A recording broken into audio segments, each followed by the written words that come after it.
This story is not appropriate for a very young kid. The other You day, would not let me tell this story at a book event that we did together yeah, but it about was a week ago. because it was for kids. That's not why you wouldn't let me tell it. No, because my parents were there. My parents were at the book event. And Jin wanted to tell the story. All right, Jin, tell the story. Yeah, so I said, Thien, can I tell it? And he's like this. No. So Thien and I, we're both cartoonists. We live in the Bay Area. There is a community of cartoonists in the Bay Area. And back in the 90s when we were both getting started, we would meet once a week. We would meet every Wednesday at somebody's house. So it's Jason Shiga. I don't know if you know his stuff. He's amazing. Yeah. Derek Kim was part of it. Jesse Pham was a part of it. Jason Thompson, Ben Capmel. There's just a Lark Pien. Don't forget Lark Pien. That's right. There are a whole crew of us. And then we met for a while. We met for a couple of years before Thien showed up. You showed up one day, right? One of these art nights, and he was full of bravado. I think he told us on the very first day. Full of bravado? What are you talking about? He entered the room that he was the best of all of us. Okay. And then at some point during the night, I see a whole bunch of people gathered around Thien, looking at something in his hands. You know, I thought, because we usually bring pages of our original art to show off. So that's what I thought it was. And then I go and I look, and it's a stack of Polaroids. Oh. It's a stack of Polaroids of Thien naked. Okay? But these are not sexy shots. These are the exact opposite of sexy shots. It's Thien. Would you have been more into it if they were sexy shots? I'm just trying to describe to you what this looks like. It's him like standing expressionless, no clothes, like in front of a gas It was an station. art assignment. I was art. Or standing like in the middle of a 7-Eleven, corner of a 7-Eleven, no clothes, just standing expressionless.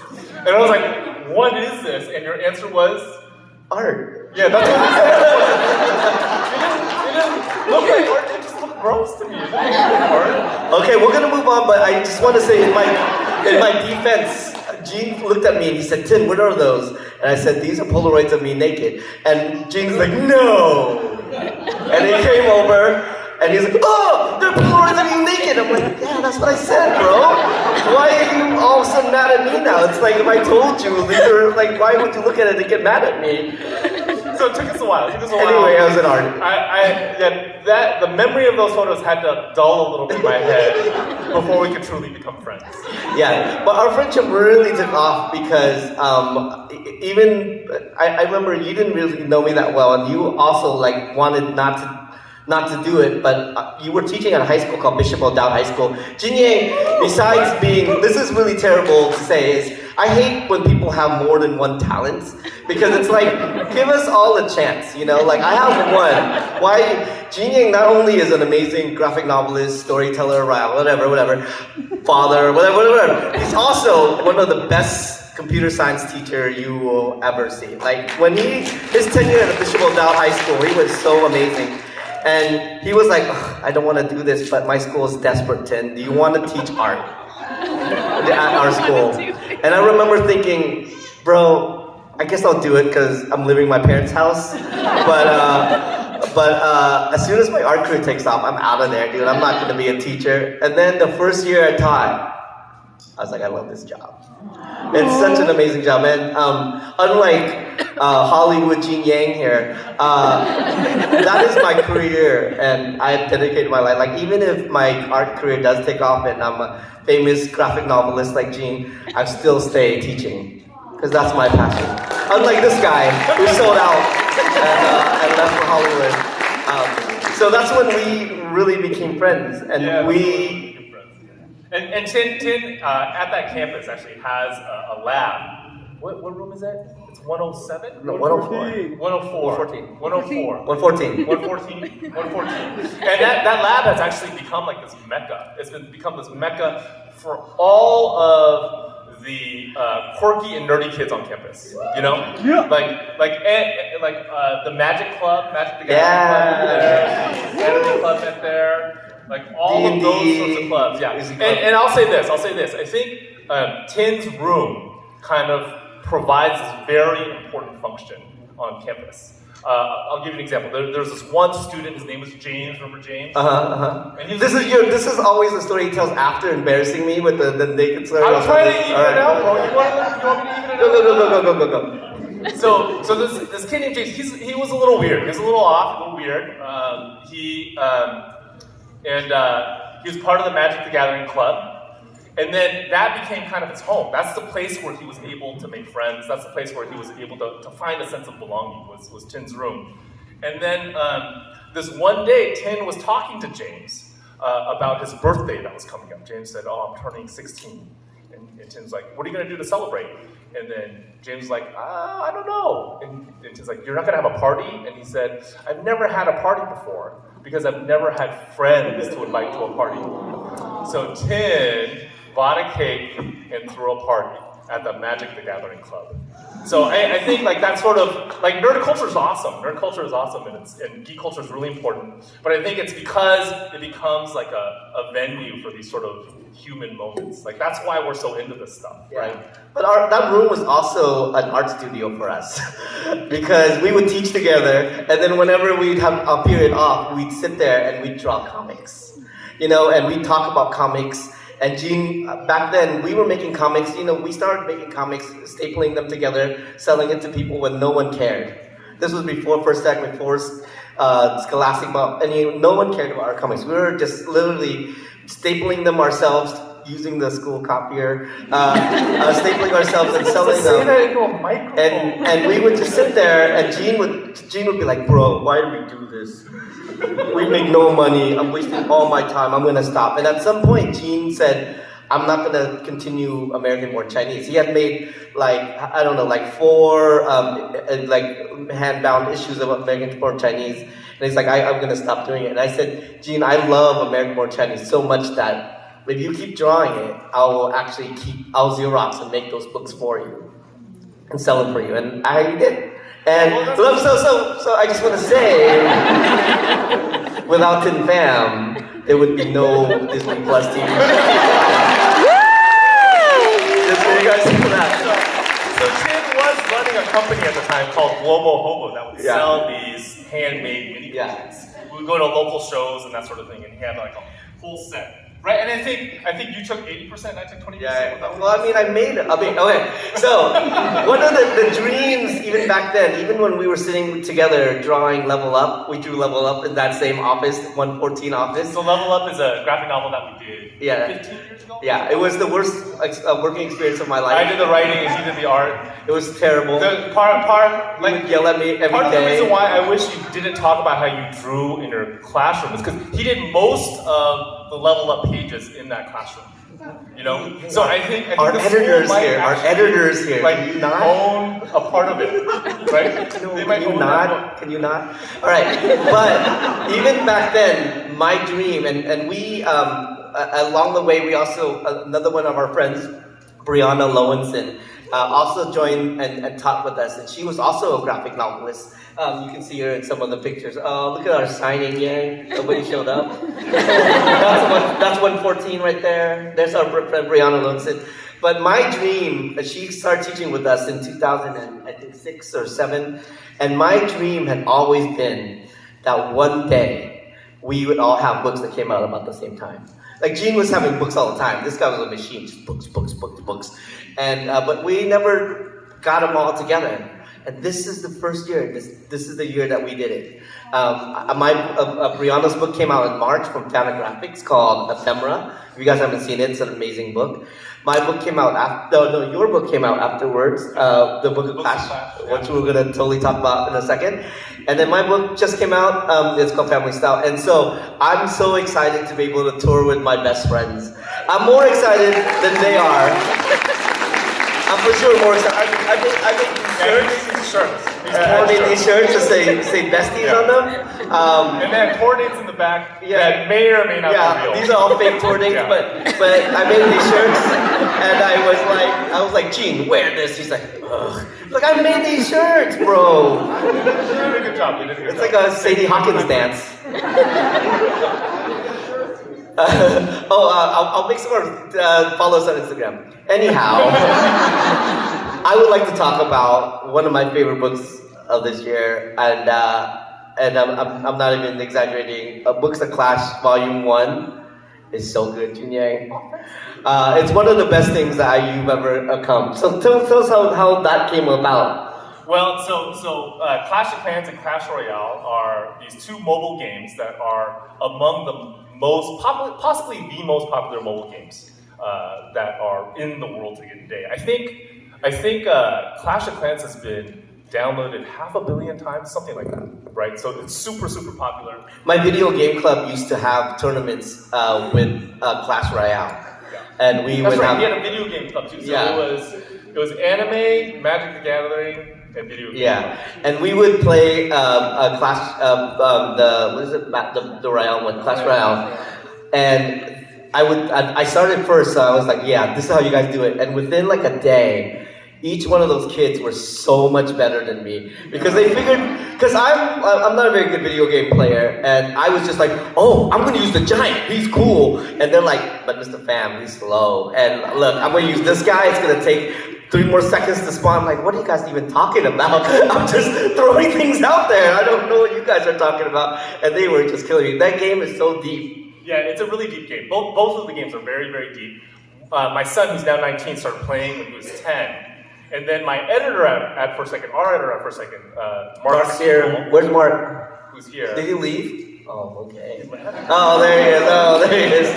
Yeah, so he has kids about the same age as my first two, and they were actually in a clan together. So he and his family live on the East Coast, we live on the West Coast. They connected through this game, and they were in a clan together for years. So ever since then, Mark and I have wanted to do these Clash of Clans books. But it wasn't until pretty recently, about 3 years ago, that we finally got talking with Supercell, and we kind of put this together. You got to go to the Supercell office. I got to go to the Supercell office. Was it really just made out of castles and really catapults and elixir? No. So so they have multiple offices. The office that I got to visit. Yeah, the office like throw things at each other, launch giants against each other. The most impressive thing.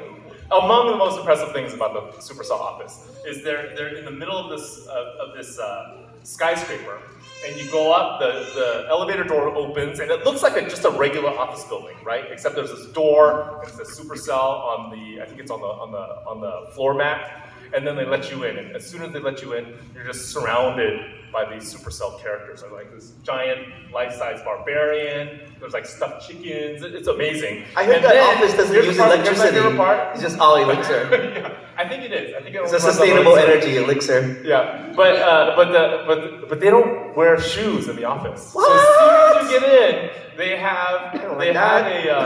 have a room of slippers and have guest slippers. Okay. And you go like an Asian house. Shoes, and they give you slippers. It's so Asian. Yeah, it's amazing. All the shoes have the back smashed in. Yeah. Like you Asians know. Back smashed in. So, but I think the quirkiness of that, right? The quirkiness of that kind of bleeds into all of their work in their games. So what we're hoping to do in the book is to capture some of the quirkiness of that. Yeah, you know what, the thing I love most about Book of Clash is that, like, I thought the game was so deep in its gameplay. Like, it looks deceptively simple because it's just, but each character, each thing, there's so many things you're thinking about at the same time. That's why I kept losing to all these kids, was they would be playing all day, all night, and learning all these things, and I was just like, what do you mean spawn time? I don't even know what that means, you know? And so when I read the book, I loved it because it gave me a depth into the characters as deep as the game was, you know? Yeah, that's what we're hoping. So in the game, your view as the player is up high. It's kind of like a god's eye view of the characters. And the world they construct is very, very charming.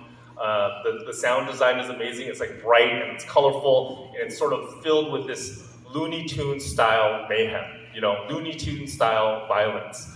But because you're up high, it's hard for you to get to know the characters. And in addition to that, all the characters of the same class look the same. So all the hog riders look the same, all the archers look the same. So what we want to do with the book is we want to take you from the player's eye view to a reader's eye view, right? To a view where you can actually get to know these characters as individuals. And you we're hoping they become your friends through comics. That's what we hope.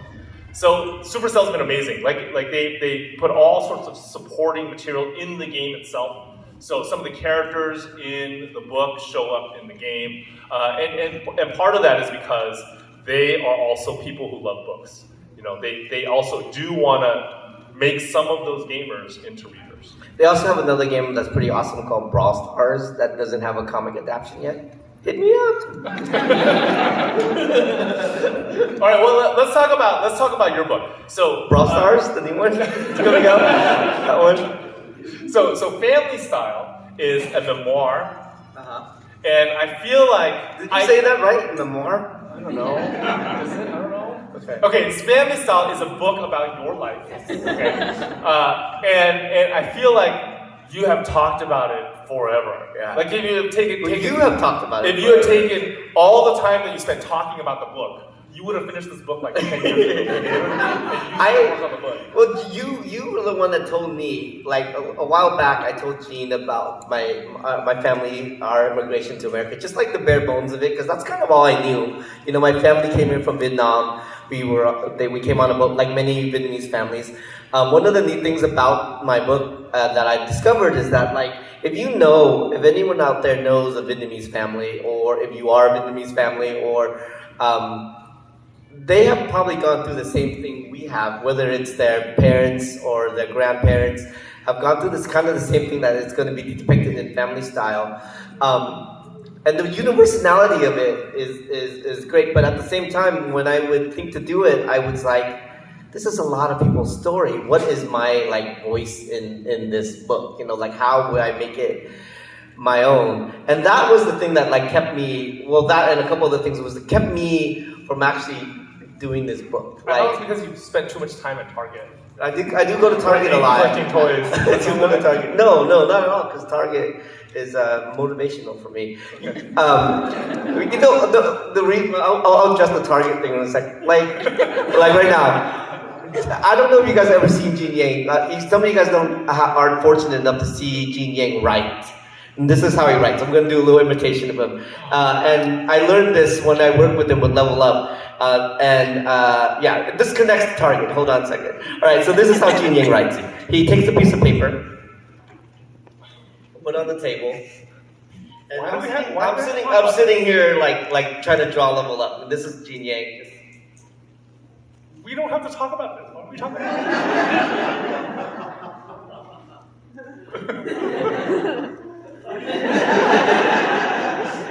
4 hours he would do that, and that's how he wrote his books or his ideas. That's Target to me, bro. That's what I'm gonna say, right? So when I walk around Target, it's not buying toys. I am, but it is also thinking of my ideas. Good. So then. During the pandemic, I was finally able to go home. I visit my parents every week, like a good son. Did you visit your parents every week? I visit my parents every week, and I think at this age, I'm 47 or 46 at the time ish, and they were, they're older. I think it was finally the time that I was able to be like, Mom, tell me this story, And I think this is a lot of our parents, but particularly immigrant parents. Our parents are constantly trying to protect us from things. So they never told me the real story, the real story. They would tell me, oh, yeah, we came up, like that, but never really the truth. And finally, I think it's because we're old enough, we had all this time, we had to talk to each other. So they finally told me, and when they told me, I was I'm not usually one to be moved, but I was really moved, to the point of, I would be crying when my mom would be telling these stories, and my mom was like, what, are you okay? I was you're just a hero. And I had, I've taken my parents for granted all my life, I've been a good kid, but I feel like I think we have all taken our families for granted, and just hearing their story and what their sacrifices, and I looked at my mom for the first time, and I was just like, you're my hero, you're the hero, without you, there would be none of this. There would be no Thien Pham, which means there would be no American Born Chinese, the TV show.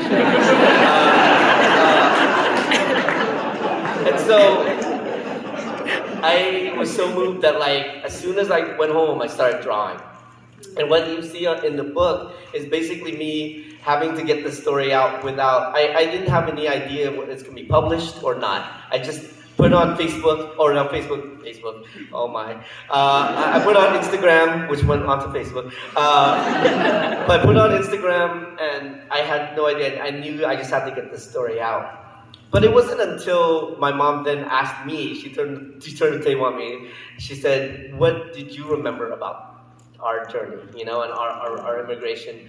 And I started to tell her, and I said, Mom, I remember when we were on the boat, you gave me this rice ball, and then I remember when we came to America, we had those, and then I realized that all my memories, now I realize that all my memories, period, all revolve around food. They all start with what I ate, and then I did these things, And so I was like, that's it. That's my voice. That is how I'm going to tell my story through my memories of food and what happens around that time. And that's when Family Style came together, And again, I just did it on Instagram, and for Second, who is the best editor in the world, or the best publisher in the world. I'm sorry if you guys represent any other publishers that are as good as First Second. But First Second was like, well, let's take a chance on this book. And now it's a book. And I'm like, I'm not like Gene, where I might not ever do another book because I know. Take that back. Yeah, it's gonna be about taking nude pictures. Because that can actually work. Every chapter could be a different Polaroid. Oh, like the head. I found them the other day, so I'm saving them as a gift for our 30th year anniversary. But this book to me is perfect, and I don't know what other people may think or whatnot, reviews or whatnot, but knowing that I made something that I really love and cherish, and is great. And my editors and the graphic designer at First Second, they all helped to throw this muddled piece that I had in my head and into this thing that I'm so proud of and that I love so much. And I feel like sometimes drawing comics, especially drawing comics like us, where it's so personal. It's like sending a letter. It's like I wrote this letter and I'm sending it to you guys to read. And yeah, I'm very excited for this book, you guys. Sorry. So I have a couple of questions.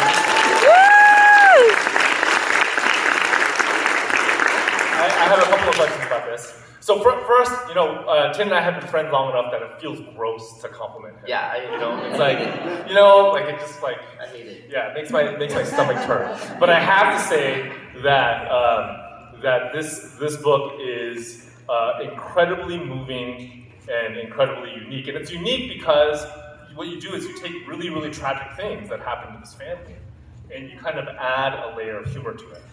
So you're never lost in the tragedy. There's always a thread of humor that kind of pulls you out. How did you do that? Was that something that you consciously had to think about, or was it just the way the story came out of you? I asked my dad early on, and my mom. I was like, Mom, Dad, this is the saddest. Our situation was so dire and so sad. How did you guys do it? And my dad said he doesn't remember it like that. Especially our time at the refugee camp. I was like, we lived in squalor. There was no food. There's no food, hardly any water. We had one bathroom for thousands of people. And he's like, I just remember joy, And I was like, how could he's like, because we were a group of people, I guess he told me this, he said we were a group of people that had hope because they had a chance to eventually come to America or whatever country and make a better life for themselves. And they had this hope that that would happen. And also they had each other.